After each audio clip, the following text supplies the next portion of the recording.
Ce qui s'est passé avec le Bénin, je ferai peut-être l'économie de m'étendre, mais il est de mon devoir de dire aux Nigériens ce qui s'est passé avec le Bénin et peut-être la lueur d'espoir également dans le cadre toujours de nos relations avec le Bénin. Je dis bien peut-être. D'accord.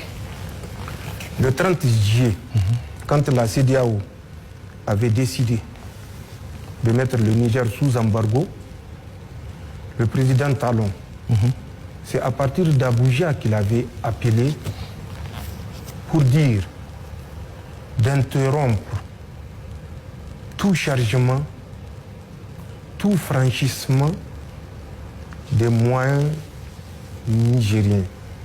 Quand je dis moyens, je veux dire moyens automobiles qui chargeaient au port de Cotonou ou qui ont chargé de l'intérieur du Niger et qui sont sur le pont de Malanville, poste frontalier. D'ailleurs, l'unique que nous avons avec le Bénin. C'est à partir de Abuja au Nigeria qu'il avait pris cette décision. Parce qu'il fallait punir les Nigériens qui ont osé prendre leur destin en main. Tout à fait normal, en tant que président du Bénin, qu'il donne des ordres. Même si nous pensons qu'il y avait une autre façon de faire qui consistait à laisser transiter ce qui est chargé au port de Cotonou. Mais c'est une décision souveraine prise par un responsable d'un État souverain. Nous avons vécu cet embargo total du côté de notre poste frontalier avec le Bénin.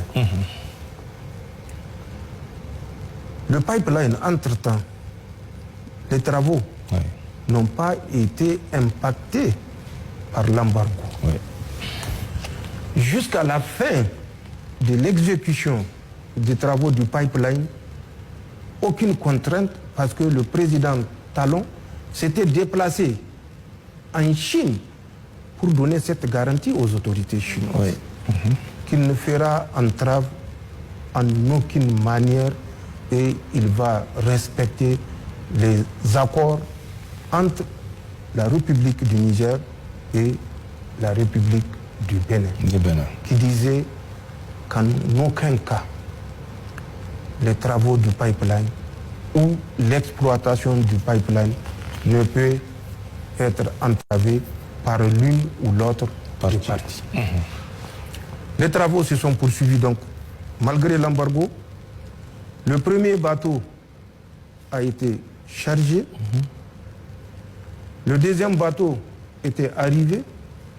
Le président Talon s'est rappelé tout d'un coup que le Niger, entre-temps, la CEDEAO ayant levé l'embargo, le Niger a refusé d'ouvrir sa frontière. La frontière, oui. Quand ils ont fermé la frontière, nous avons acté. Nous ne sommes pas intervenus pour dire que le président Talon a mal agi. Quand il va de notre sécurité, sachant ce que nous savions et que nous savons toujours, de ce qui s'est tramé au Bénin, à travers justement les agents de la DGSE française au Bénin, quand les gens parlent de base, il n'y a pas de base. Mais une action de déstabilisation subversive ne se mène pas avec des troupes conventionnelles. Sinon, ça ne serait pas une action subversive. La subversion, les gars n'ont qu'à consulter le dictionnaire. Que veut dire, en termes littéraires, la subversion? Sans parler du domaine des spécialistes. Que veut dire la subversion? Donc, le fait de dire qu'il n'y a pas de base, c'est des camps avancés pour lutter contre le terrorisme. Mais nous savons ce que nous savons. Nous savons ce qui s'est passé au Bénin. Au Bénin, automatiquement, je vous ai dit, après la décision de la CEDEAO, le président Talon a pris la mesure et la responsabilité sur lui d'appliquer à la lettre les mesures de la CEDEAO. C'est un État souverain, je l'ai dit. Il est libre de faire ce qu'il veut. Mais qu'on nous laisse également cette liberté de protéger notre pays. Nous savons déjà le 25 du mois d'août 2023, la France avait loué 3 hélicoptères Super Puma auprès d'une société qui s'appelle Elenka, d'une nationalité que je tairai. Ces Super Puma étaient déjà sur le tarmac de Kandi. Le 26, déjà, ils étaient à Kandi. C'est ça. Pour donner la correction au Niger qui a osé dire trop, c'est trop. En plus de cela, des éléments de subversion, comme ils l'ont prédit, étaient positionnés à l'aéroport international de Tours. C'est même un aéroport international que les Français ont réhabilité expressément. Oui. Toujours au Bénin? Au Bénin, à Trou. D'accord. Trou est à 7 km à l'ouest de Parakou. Donc, cette volonté maladive de déstabiliser le Niger s'est propagée à travers le repositionnement de tous les agents de la DGSE française que nous avons chassés de notre territoire. Ils sont repositionnés au Bénin, je le dis et je le répète. Ils sont repositionnés au Nigeria. Vous savez, le fameux Thomas Gliozo, qui était le chef de poste niveau 2, ici à Niamey, qui était passé pour être juste le chef de la sécurité de l'ambassade. C'est un agent de la DGSE française. Et ce que j'ai dit est une évidence. D'accord. Je vais vous faire un peu sa biographie. Il est né le 7 juillet 1974 à Paris, 18e. D'accord. Il est titulaire d'un doctorat en droit, après avoir fait un diplôme d'études approfondies en droit comparé. Ce gars occupait le poste du chef de poste niveau 2 au Niger et il n'est pas le seul. D'autres que nous avons expulsés à partir de la base aérienne se sont retrouvés, comme je l'ai dit, au Bénin. Au Nigeria, le cas de Thomas, qui est vérifiable, il a rejoint le Nigeria en février de cette année. Il est présentement à Abuja avec des va-et-vient à Kaduna et Sokoto. Nous le suivons, nous le surveillons, ainsi que tous les autres fuyards qui sont tapis dans leur villa de Ministers Hills à Abuja. Nous les surveillons et qu'ils s'assurent que le dessein sombre qu'ils présagent pour le Niger retombera, Inch'Allah, sur eux. Cette volonté de déstabilisation est une certitude. Les Français, en désengageant du Niger, nous avons tout fait pour qu'ils ne sortent pas par le Bénin, parce que nous savons l'esprit mesquin, malveillant des Français. Nous avons exigé qu'ils sortent par le Tchad. D'accord. Qu'est-ce qu'ils nous ont fait? Les premiers à sortir ont pris rendez-vous avec des terroristes de Boko Haram et de SWAP, qui sont deux factions rivales dans le lit du lac Tchad. Ça s'est passé du 25 au 26 octobre 2023. Ils ont proposé à ces terroristes de partir en guerre ouverte contre l'État nigérien, contre les nouvelles autorités nigériennes qui ont osé demander aux soldats français de quitter leur territoire. Ils ne se sont pas arrêtés là. Dieu est avec les justes. Oui. Boko Haram et ISWAP ne se sont pas entendus et Inch'Allah, ils ne s'entendront jamais. Ils ont reconduit la même manœuvre dans la nuit du 10 au 11 janvier 2024 où ils ont encore livré à travers 2 hélicoptères du matériel militaire aux terroristes de Boko Haram qui semblaient plus enclins à accepter les propositions des troupes françaises. Ça s'est passé à Kouklewa, qui est une île dans le lac Tchad, à quelques 25 km à l'est-nord-est de Bosso. Plus tard encore, le 29 janvier, ils sont revenus, cette fois-ci à Boultungour. Boultungour, c'est une île qui est à une dizaine de kilomètres au nord-est de Bosso, où ils ont livré de l'armement neuf, flambant neuf, aux terroristes de Boko Haram. Et ils ont récupéré les anciennes AK-47 dont ces terroristes étaient dotés. Ils ont pris les dispositions pour effacer les numéros, pour qu'on ne puisse pas retracer l'origine de ces armes. C'est des actes comme ça que les Français ont posés et continuent à poser. Nous savons qu'ils ont des répondants tapis dans nos villes.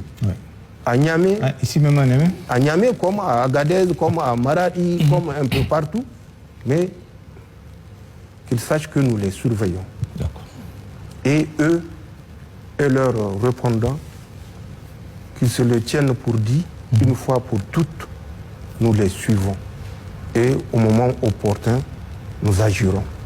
Nous avons compris leur piège à travers certaines organisations non gouvernementales, à travers certaines compagnies de sécurité. Nous avons mis fin. Et comme en matière de nuisances, ils sont illimités en imagination, nous serons plus illimités en imagination que pour protéger notre pays. Ce qu'ils souhaitent pour le Niger, à travers les échanges qu'ils ont, à travers les échanges, les correspondances, les appels qu'ils ont avec leurs répondants, l'intention ou les intentions qu'ils ont ne vont pas prospérer. Je veux vous dire, plus grave, la France, le 16 juin exactement, a fait circuler à travers ses services de renseignement des éléments de la DG2SE qui sont au Bénin, a fait circuler l'information comme quoi 2 Occidentaux ont été enlevés avec leur guide dans le W béninois. Mais le W béninois est entre les mains des Français. Le parc W. Mais le parc du W, il est entre les mains des Français. Les services de renseignement de la DG2SE sont à l'intérieur du parc. Nous savons les activités auxquelles ils se livrent. Et les Occidentaux qu'ils ont annoncés pour être enlevés, sont un Canadien et un Danois. Nous savons que c'est faux. D'abord, ce n'est pas le mode d'action des terroristes. Quand les terroristes prennent des otages, ils gardent tout le monde. Bien sûr. C'est à travers des négociations qu'ils libèrent ceux qui sont encombrants. Pas ce qui s'est passé à travers cette prise d'otages. Ils ont libéré les guides béninois et ils ont gardé les 2 otages entre parenthèses. Mais nous savons que ce n'est pas des otages, c'est des spécialistes en artifice, en technique de guérilla et de combat sous bois. Ces gens ont été conduits dans la base de Fada où était l'émir Jafarou Diko, alias Émir Mahmoud. D'accord. Ils ont formé ces terroristes dans la pose des engins explosifs improvisés, dans les techniques de combat, de recherche, de renseignement. Après cette base, un certain Jules Habib et Sambo Doktoro étaient partis avec une Toyota Land Cruiser récupérer ces deux spécialistes pour les amener vers une autre position qui était entre le village de Boulel et Boulkassi. Pour ceux qui connaissent cette zone, c'est à l'intérieur du Burkina. Ces gens étaient jusqu'à la date du 15 juillet sur cette position. Ils continuent à entraîner les terroristes alors que les Français les ont fait passer pour être enlevés par des terroristes. Oui. Alors qui est le vrai terroriste? Ah oui. Donc, c'est pour vous donner une idée. Beaucoup d'autres C'est ça. actes dont nous avons des éléments. Bien sûr. Non seulement beaucoup, mais des éléments écrits pour étayer ce que nous disons. La France est derrière ce terrorisme qui endeuille les familles nigériennes. D'accord. C'est une parenthèse. Et au moment opportun, nous sommes prêts à porter toutes les preuves de ce que nous disons actuellement. D'accord. Donc, cette volonté de déstabilisation, les Nigériens doivent le comprendre, est réelle. Il n'y a rien d'imaginaire. C'est une volonté et la France n'hésitera pas, à travers en tout cas les autorités actuelles, à passer à l'acte dès que les Nigériens auront baissé la garde. Nous ne baisserons pas la garde. D'accord. Le Niger sera debout, Inch'Allah. D'accord.